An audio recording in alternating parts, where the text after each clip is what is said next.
stand and pray silence for grace by the chaplain to the Right Honourable the Lord Mayor.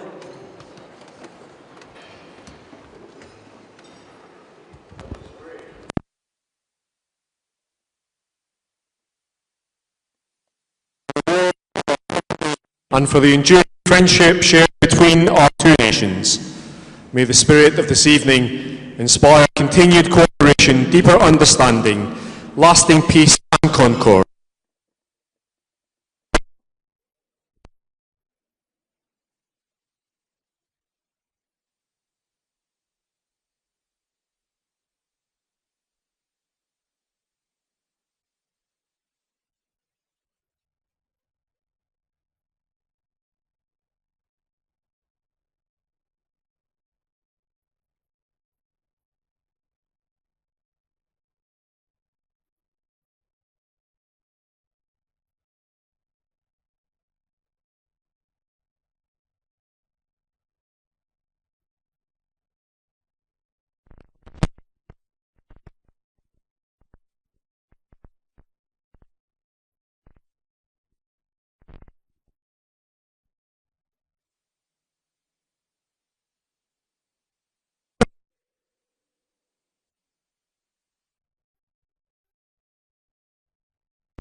The Guildhall, our historic home for over 6 centuries.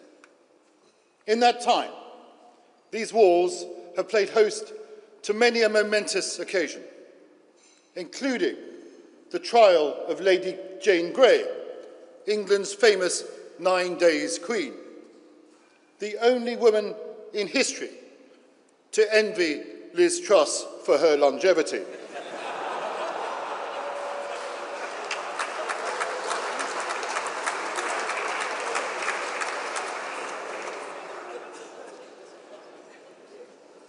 It is our great privilege to add to that list this dinner here tonight in honour of you, Mr. President, and of you, Mrs. Macron, it is a joy to see you here. This state visit is an important symbol of the close and enduring friendship our two nations enjoy, and follows the very successful state visit of Their Majesties the King and Queen to France 2 years ago. We have a lot to thank our French cousins. From Lyonnais gastronomy to majestic wines. I like that one as well. I'm glad some of you got it. And I just wish I knew the French words for haute couture. There is also your fantastic art and sensational sport, not least that which was on display during the Paris Olympics and Paralympics last year. On the topic of sport, I understand, Mr. President, that we share a passion for boxing. In a recent meeting in the Ukrainian capital, a cousin of mine, somewhat unhelpfully, mentioned to the mayor of Kyiv, the former heavyweight boxing champion of the world, Vitaly Klitschko, that the Lord Mayor of London is also a heavyweight boxer, and that a match may be in order. Whenever that fight is arranged, I will almost certainly be on an unavoidable overseas trip. Over the last 2 centuries, through times of prosperity and adversity, challenge and crisis, France and the United Kingdom have stood side by side to the immeasurable benefit of not just both our nations, but of Europe and the world. Years ago, in a writ issued after the Norman invasion, William I declared, "The King greets all the citizens of London, French and English, in friendly fashion." And I inform you, at least through the Mansion House Accord.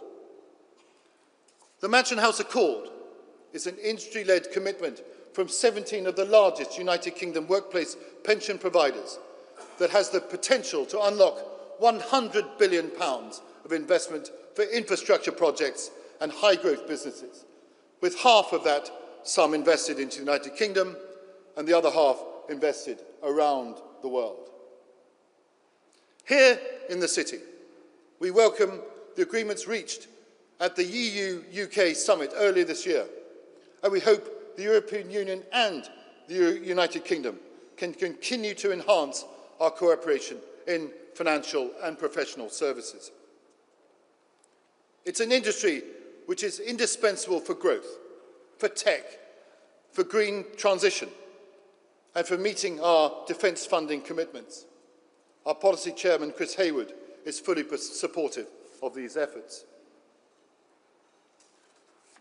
To quote a famous writer of West End musicals, Victor Hugo, I like that one as well. To put everything in balance is good. To put everything in harmony is better. We have found a balance on Brexit, and our relationship is now in a good position.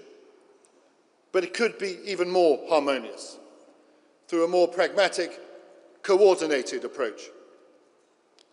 In the current geopolitical and economic environment, we need all hands on deck across a wide variety of shared European challenges, from green energy and defence.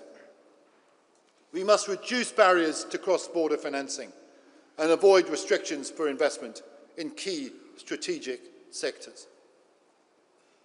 An example of where regulation adds further burden to business and reduces the ability for cross-border financing of industries are the recent limitations on cross-border lending, preventing non-EU financial institutions from providing core banking activities without first establishing a branch in the EU.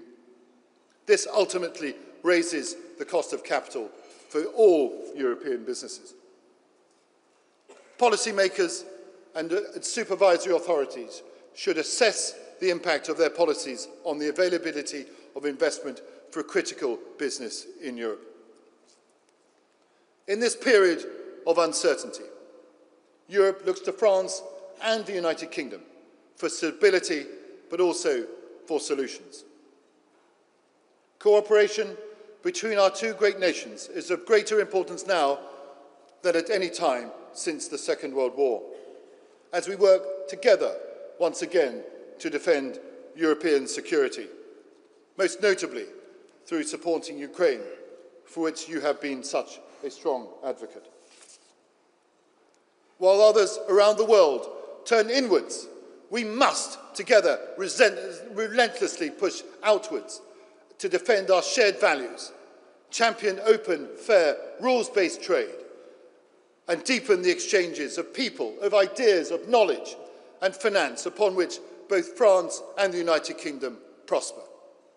We are natural allies, partners in progress, and above all else, steadfast friends. Mr. President, you are a great exponent of that friendship. We wish you a successful conclusion to your state visit, and we reaffirm here tonight the City of London's commitment to our alliance, our continued cooperation, and yes, to the love that exists between France and the United Kingdom. Thank you very much.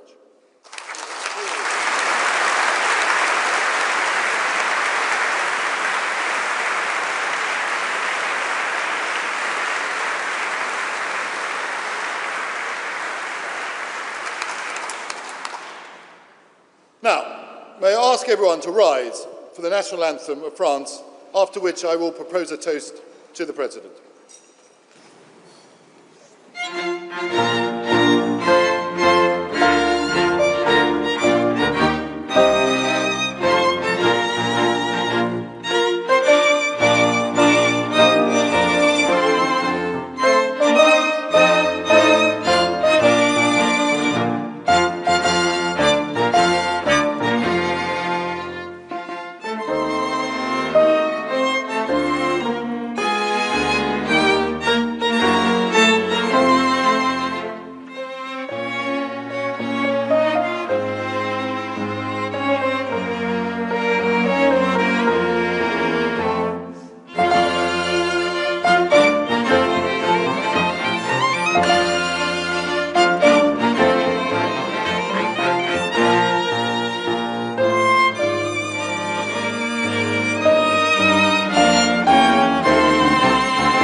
The toast is the President of the French Republic. President of the French Republic. Yes, sir.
Please welcome the President of the French Republic.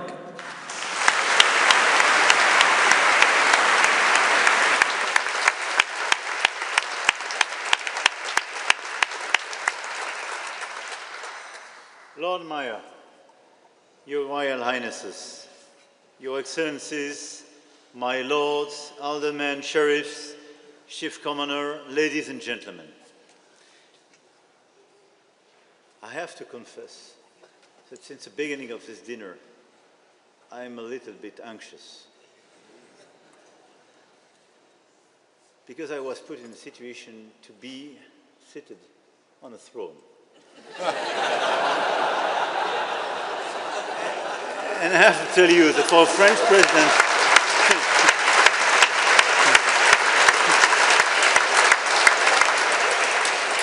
it's a very bad idea.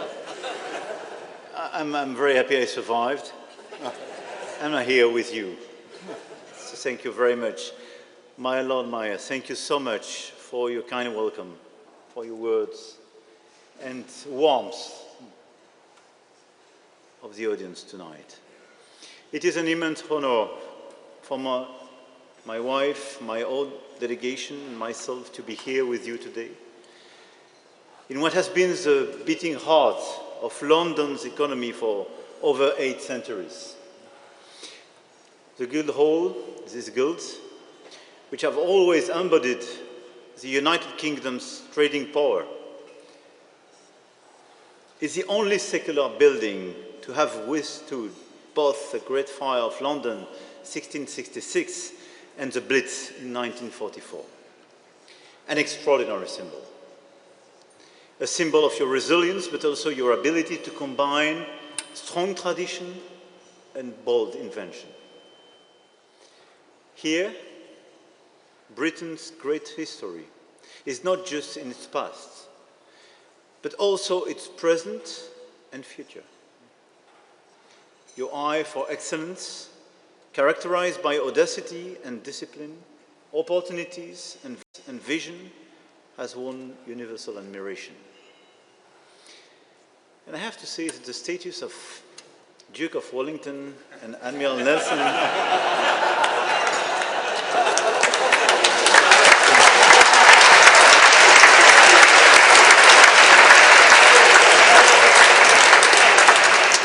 who watch over these walls strike me as a mischievous reminder of who emerged victorious at Trafalgar and Waterloo.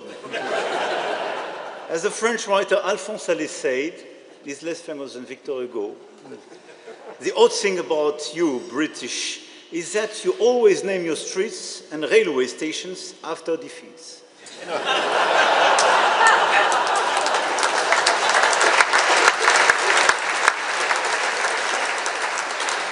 But I also notice the statue of Sir Winston Churchill evoking our shared victory, our two nations' ability to transform the antagonism of yesterday into a long-standing cooperation. At a time of major economic, climate, and technological upheaval, the destinies of France and the United Kingdom are now closer than ever. And indeed, the need for our economic partnerships is not just to do with geography, it's a choice, born out of mutual trust, earned over many years, which has overcome all adversity. Almost 300,000 French people have made this choice by settling in the United Kingdom. And almost 150,000 British people have done so in the opposite direction. We are each other's 4th largest trading partners, and in terms of services, we are your 2nd largest partner, which is higher than before Brexit. And because our cross-investment has created a permanent link between us. French companies are the 2nd largest foreign employers in the United Kingdom, whether they be our major manufacturers, our startups, our infrastructure operators, our luxury brands, our agri-food or financial giants.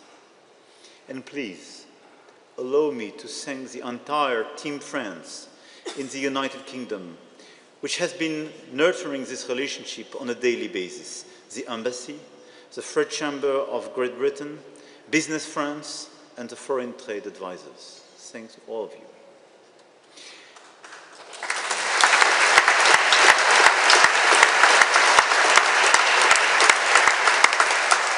Now, I have a very smart and sophisticated speech being written, but I want to try to address your remarks more directly. And trying to quote Admiral Nelson, and as you can see, we don't hold grudges. I am the opinion that the boldest measures are the safest. And this is true. Look at the world. Look at our situation. I'm not totally convinced that both the European Union and, let's say, France and the UK are in the best possible position today. We are looking good. Well, we fight to do so. We are very proud of our history, and we have our principles and values, and we are right. But after the financial crisis, after COVID times, after this war on the European soil and the aggression of Russia, inflation, and now, after all the turbulences on global economy, from one side because of the overcapacities and oversubsidies from China, on the other side because of this trade war launched by the United States, what is the best solution for all of us? I'm very respectful for the voice of people and the choice your country made a few years ago, 9 years ago. And I'm lucid about the solemnity of the state visit being the first one of a European head of state post-Brexit. But I have to say, the European Union was stronger with you, and you were stronger with the European Union.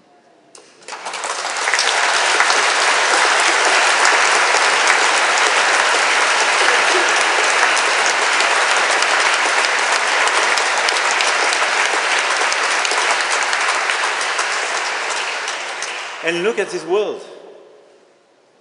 The first question is, what do we want to do? Do we want just to be informed about our future and to write our future? I do prefer the second option. But look at the situation where we are. Looking and following the news to understand if we will be granted a 10, 20, 30%, what the decision will be taken in another capital. This is not what the Europe is. This is not the story, the DNA of the United Kingdom, neither it is the DNA of France. We want to write our future.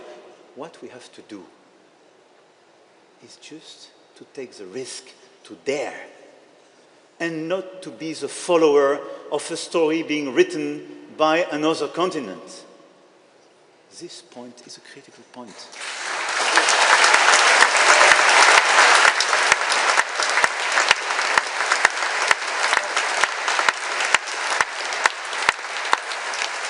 And during decades, we thought that this great brother, probably more for you than for us, we had mixed experience with the US, but there were, and it's a strange experience if you speak about France and UK, because in fact, we did our best to allow them to be independent, and Lafayette is a big star. We worked very well together during the two world wars, and we were more reluctant to be totally aligned during the past decades. It was a sort of Gaullist approach. But let's be clear, both of us today, we are in the situation to choose our future and to be instructed about our future. And the only way to choose our future is to do it together. To take the right decisions, but to progressively de-risk our models from both China and the US, even if I don't compare them. They are very different. But not to try to play our own games, but to be lucid about the situation. We will never change geography. We are neighbors. And we will never change our history. We were the best rivals, we are the best friends. We know each other. But we have to work together. And not just working. We have to take our responsibilities together. We have clearly to decide to choose our future, to write our future together. This is my conviction. And if we speak about life science, AI, quantum, defense and security, industry, luxury, agriculture, our interests are much more aligned than we thought. It was our past games to try to maximize our options by playing with the other side, because sometimes we thought it was the best way to win against the United Kingdom or for you to win against France. This time is over. Now we have to work, decide, and design the future together.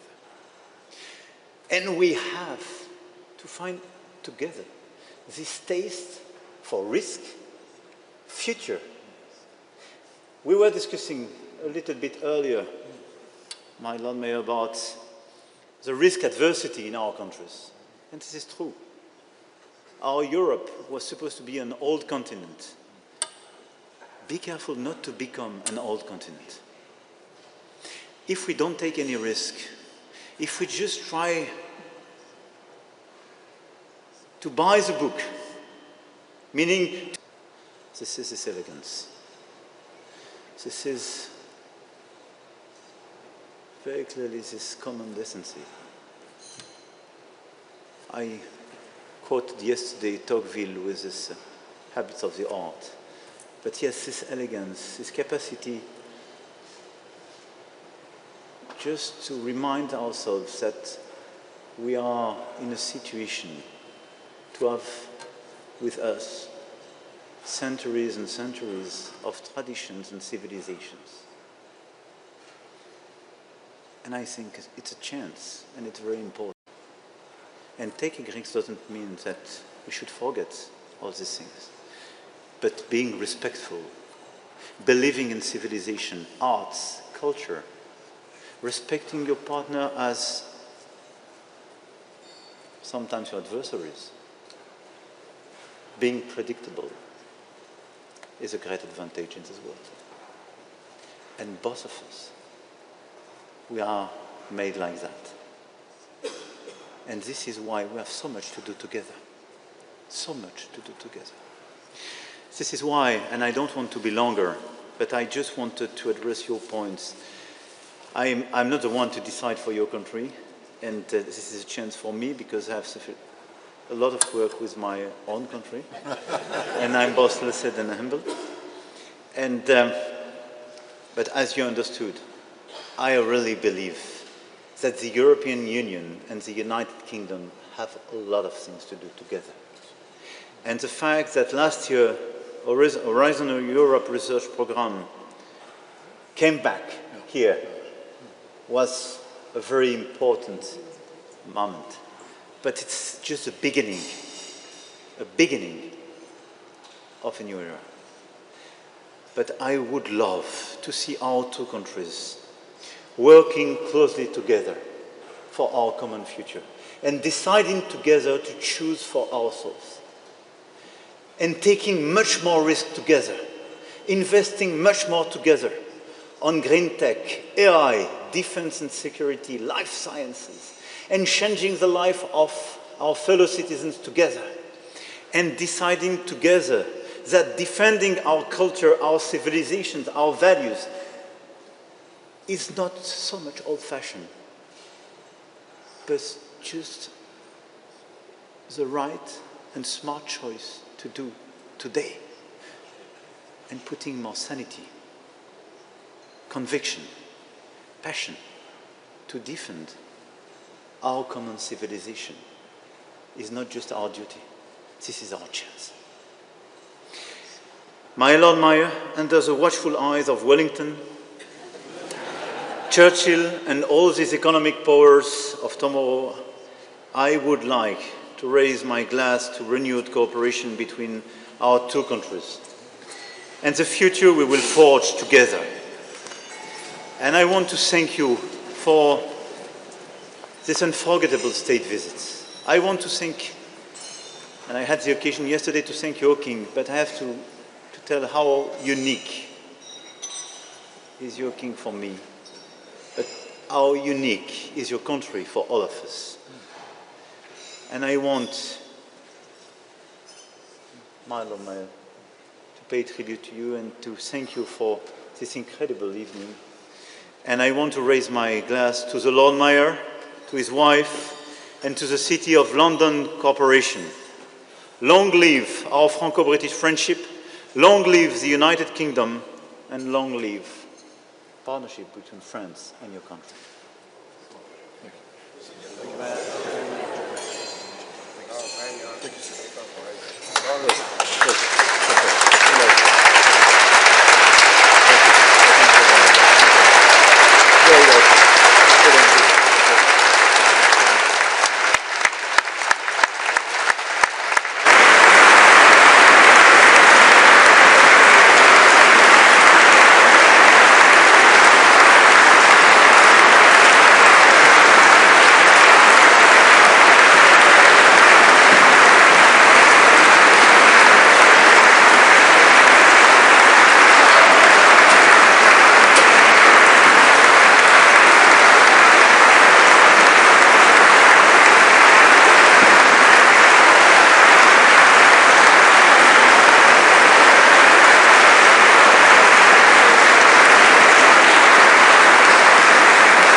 Monsieur le Président, thank you very much indeed for your wonderful words.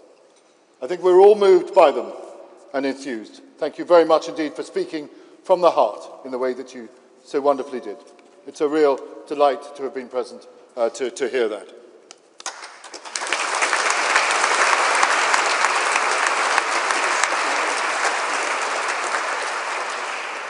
I'd also like to thank the wonderful team who so kindly put on this delightful event.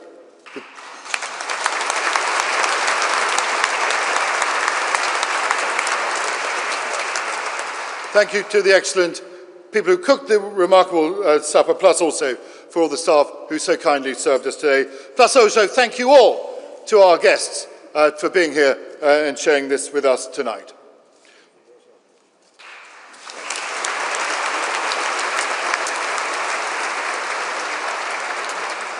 Monsieur le Président, Mrs. Macron, we hope you enjoy the rest of your state visit before you return home to your dogs, Nemo, Passoso, Jules and Jeanne. I hope you give them a big hug when you see them next. As has been the feature of the speeches tonight, French investment enriches many parts of British life, even Scotch whisky. So do join us here in the library afterwards for French and British cocktails, served by Pernod Ricard, who are serving Martell Cognac alongside some of their very finest Scotch blends and single malts this evening. Thank you very much indeed for coming here today. And Monsieur le Président, Madame Macron, merci pour tout.